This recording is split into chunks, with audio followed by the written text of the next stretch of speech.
श्री स्वामी समर्थ। मी प्रांजली। या व्हिडिओमध्ये आपण दोन सेवांबद्दल माहिती बघणार आहोत। एक म्हणजे जर आपण कोणाला उधार पैसे दिलेले असतील, आपले पैसे समोरच्याकडे अडकले असतील, आपण त्याला मागतोय पण तो आपला पैसा परत करत नाहीये, यासाठी एक सेवा बघणार आहोत। आणि दुसरी सेवा म्हणजे आपले मुलं असतील, आपले पती असतील, ते आपलं ऐकत नाहीयेत, वाईट नादाला लागलेले आहेत, व्यसनी आहेत, किंवा तुम्ही एखाद्या खोट्या आरोपामध्ये अडकलेले आहात, समोरचा व्यक्ती तुम्हाला त्रास देत आहे, तुम्हाला शत्रूचा त्रास होत आहे, तुम्हाला तुमच्या आजूबाजूच्यांचा, शेजारच्यांचा, तुम्ही प्रामाणिक आहात पण विनाकारण तुम्हाला त्रास देत आहेत, यासाठी किंवा तुमच्या घरामध्ये सतत भांडणं, वादविवाद, घरामध्ये एकोपा नाहीये, घरामध्ये शांतता नाहीये, तुम्हाला रात्री शांत झोप येत नाहीये, रात्री भीती वाटते, रात्री तुम्ही दचकून उठता, किंवा तुमच्या घरात एखादी व्यक्ती आजारी आहे, औषध उपचार घेतायत पण ती व्यक्ती ट्रीटमेंटला प्रतिसाद देत नाहीये, किंवा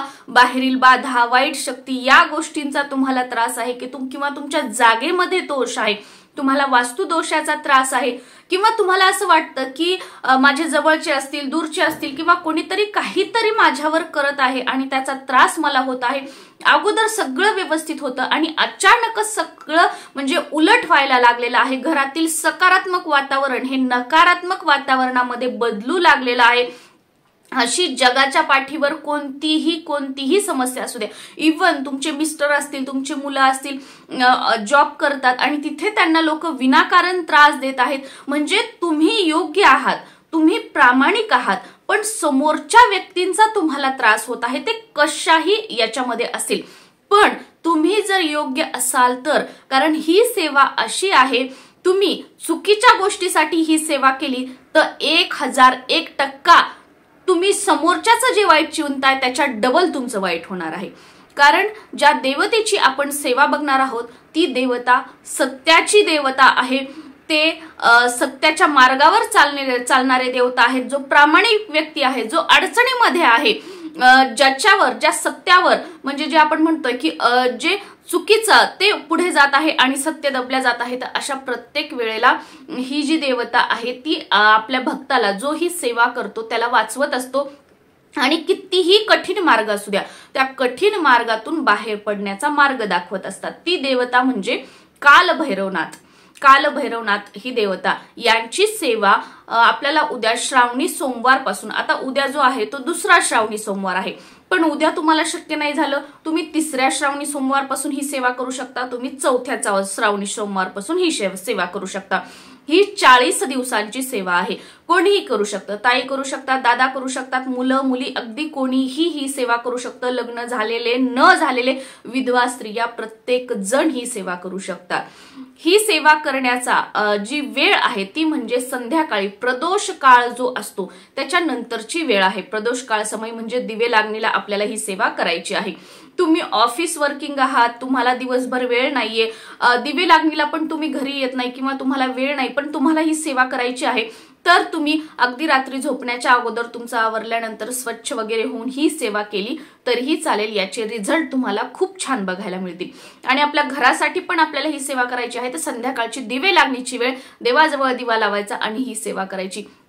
अगदी 3 म्हणजे पहिल्या आठवड्यामध्ये 3 ते 5-7 दिवसांमध्ये तुम्हाला ही सेवा सुरू केल्यानंतर आपल्या घरामध्ये बदल दिसायला लागतील, घरातील व्यक्तींच्या वागण्यामध्ये, बोलण्यामध्ये फरक दिसायला लागेल आणि 40 दिवसामध्ये जी ही काही नकारात्मकता आहे ती पूर्णपणे जाऊन तुमच्या घरामध्ये एकोपा, प्रेम, सुख, समृद्धीचा वास आलेला आहे, याचा अनुभव तुम्ही स्वतः घ्याल।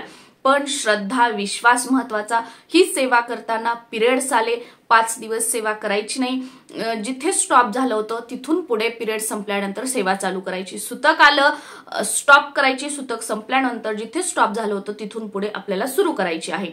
ही सेवा करण्याच्या दिवशी म्हणजे सोमवारी आपण ही सेवा सुरू करणार आहोत, तर करण्यापूर्वी संकल्प करायचा की मी कशासाठी करत आहे आणि 40 दिवसांची ही सेवा करत आहे। संकल्प कसा करावा हा व्हिडिओ आपल्या चॅनलवर आहे, तो तुम्ही बघू शकता, त्याची लिंक मी तुम्हाला खाली डिस्क्रिप्शन बॉक्समध्ये देईल। तर संकल्प करून या सेवेची आपल्याला सुरुवात करायची आहे। सेवा करत असताना समजा तुम्ही कुठे गावाला वगैरे गेला आहात तर तुमच्या घरी जी मंडळी आहेत त्यांनी वाचलं तर चालेल, पण आता तुम्ही गावाला गेला आहात, घरी पण कोणी नाही, तर तुम्ही तिथे गावाला वाचलं तरीही चालेल आणि तुम्हाला पिरियड्स आले तर तुमच्या घरातील इतर मंडळींनी ही सेवा केली तरीही चालेल। ही सेवा करताना कोणतेही नियम नाही, नियमांचं बंधन लावून घेऊ नका। जेवढं सांगितलं तेवढंच, त्याच्यानंतर पण हा नियम का तो नियम का, स्वतःहूनच नियम लावून घेऊ नका। सेवा किती श्रद्धेने आपण करू शकतो हे बघा, नियमांचं बर्डन कधीच लावून घेऊ नका। कारण कोणतेही देव, तुम्ही ज्याही देवांना माना, ज्याही गुरूंना माना, ते प्रसन्न कशावर होतात, आपला भाव, आपली श्रद्धा, किती आपुलकीने किती आतुरतेने आपण त्यांना हाक मारतोय, आपण त्यांची सेवा करतोय याच्यावर ते आपल्याला पावतात। ना की तुम्ही किती नियम पाळले किती नाही पाळले, तुम्ही हे केलं, नियम पाळा हे आपल्यासाठी चांगलं आहे, पण भगवंत कशाने प्रसन्न होतात, ते आपल्या सेवा भाव भक्ती श्रद्धेने प्रसन्न होतात। त्यामुळे जिथे नियम पाळायचे तिथे नियम पाळा आणि सेवेपेक्षा जास्त नियमांकडे तुम्ही म्हणजे सेवेपेक्षा जास्त नियमांना महत्व देऊ नका किंवा त्याची भीती बाळगून मी ही सेवा करणार नाही असं करू नका। सेवा करा, आपली भोळी भाबडी सेवा जे काही तुमचं असेल ते भगवंताला सांगा की असं असं असं असं याच्यामुळे मी हे करू शकत नाही आणि अगदी मनापासून सेवा करा, तुम्हाला भगवंताची कृपा प्राप्त होईल। तर बघा, आपल्याला दिवे लागणीला देवाजवळ दिवा लावला, आपण अगरबत्ती घेतली, 2 अगरबत्ती आपल्याला लावायच्या आहेत। आता ही पहिली जी सेवा आहे तर त्या सगळ्या समस्या घरातल्या वगैरे त्याच्यासाठी आणि उधार पैशासाठी दुसरी सेवा सांगते। तर पहिली सेवा ही की देवघरासमोर आपल्याला बसायचं आहे, 2 अगरबत्ती लावायच्या, समोर प्लेट ठेवायची, प्लेटमध्ये अगरबत्ती ठेवायची आणि आपल्याला 11 वेळा कालभैरवाष्टक म्हणायचं आहे। 11 वेळा कालभैरवाष्टक म्हणायचं आहे, ना 7 वेळा ना 5 वेळा ना 3 वेळा, 11 वेळा मोठ्याने कालभैरवाष्टक म्हणायचं आहे, किमान आपल्या स्वतःला ऐकू येईल अशा आवाजामध्ये।